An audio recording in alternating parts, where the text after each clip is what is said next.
Asian Power magazine caught up with the Thai Ministry of Energy's Twarath Sutabutr, the Director of Policy and Strategy, to find out what's happening in Thai's energy sector. In Thailand, we are glad to host the Power Gen Asia once again.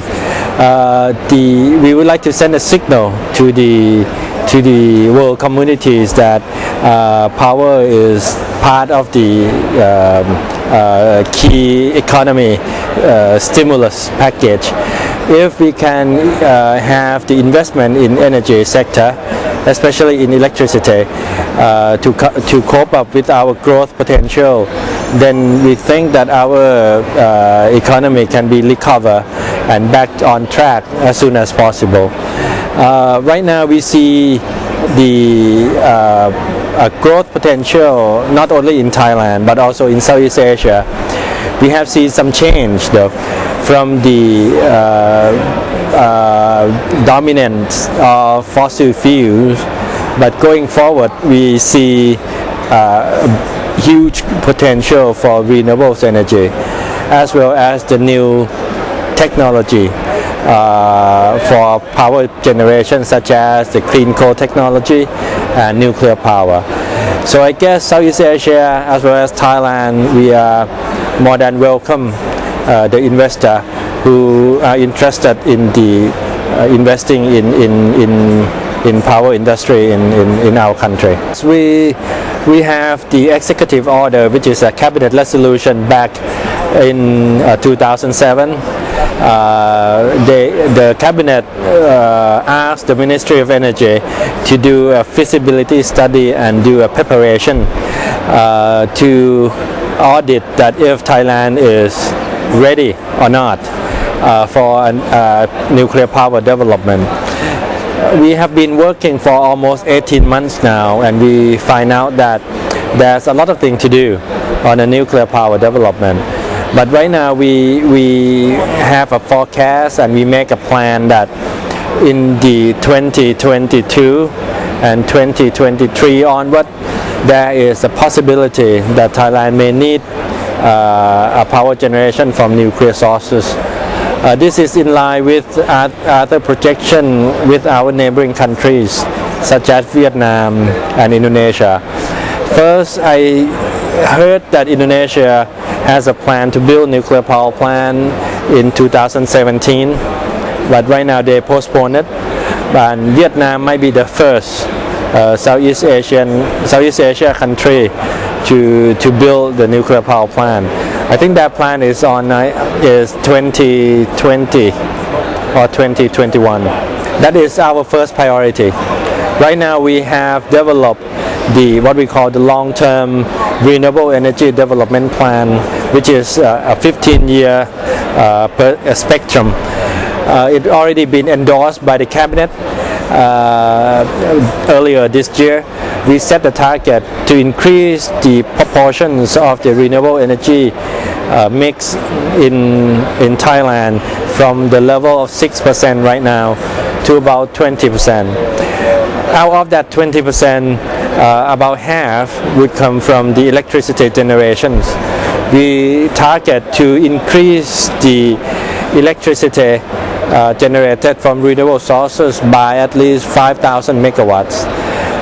We target that the most potential one would come from biomass, as well as we have a good potential in solar and wind. The hydropower in Thailand is very limited. We only be able to develop the mini and small hydropower. The potential of this is about 500 megawatts, no more no less. But we also working with our neighboring countries such as Laos, PDR and Myanmar, as well as southern China, because our neighboring country has a good potential to produce a large hydropower project, and Thailand is the prime destination for all those projects. One of the schemes that we promoted is the distributed generations. Under the scheme, what we call the very small power producers, we try to promote the investor to invest around Thailand, not only at the load center.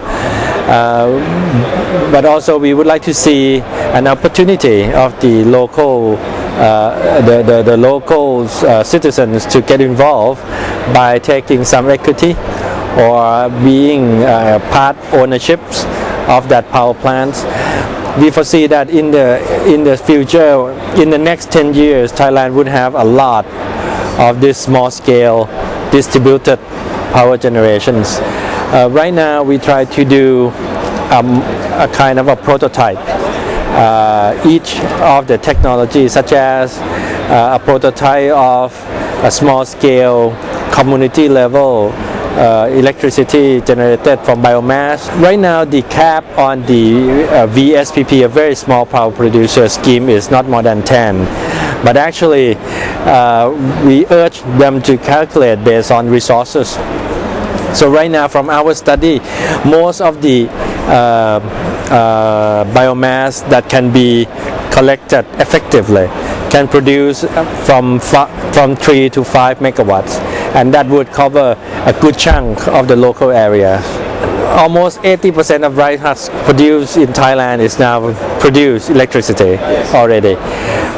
Looking forward, we see wood chips, we see the cane leaves and stems, we see the pala wood as a potential for the electricity generations.